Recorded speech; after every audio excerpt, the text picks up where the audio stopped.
అటు ప్రభుత్వాల వాళ్ళైనా సరే, అరే నాయన మీరు మిడిల్ క్లాస్కి ఇప్పుడు అయ్యే ఎగ్జిబిషన్లు పెడుతుంటారు కదా, అది రియల్ ఎస్టేట్ ఇవిలాగా, లేకపోతే మొన్న ఎక్స్పోలు, మొన్న అదేదో వరదలు వచ్చినప్పుడు ఇన్సూరెన్స్ కంపెనీలతో ఒక ఇది పెట్టారు కదా, అట్లాగా ప్రతి ఊర్లో సోలార్ సిస్టమ్స్ తయారు చేసే వాళ్ళని ఓ చోట కేకేయండి, ఎమ్మెల్యేలు చేయండి, అట్లాగే ప్రభుత్వం చేయండి, కలెక్టర్లకు చెప్పండి ఆ పని.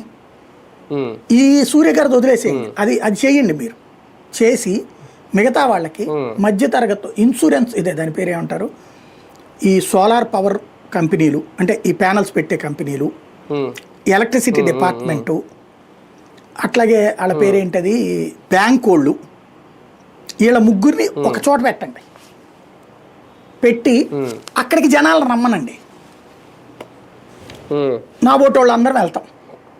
వెళ్ళి అక్కడ ఇది 2 లక్షలు 3 లక్షలు అవుతుంది, ఒక్కొక్కటి 75,000 అనుకుంటా,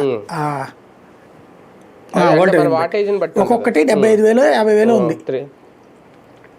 అట్లాంటి ఒకళ్ళు ఆ ఇంటి కెపాసిటీని బట్టి ఒక ప్యానెల్ కావాలా, 2 ప్యానెల్ కావాలా, 3 ప్యానెల్స్ కావాలా, 4 ప్యానెల్స్ కావాలా, ఇంటి సైజుని బట్టి 50 గజాలు అయితే ఒకటి సరిపోద్ది, 100 గజాలు అయితే 2, 300 గజాలు అయితే కనుక ఇంకా పెద్దయ్యే పెట్టుకోవచ్చు. అట్లాగా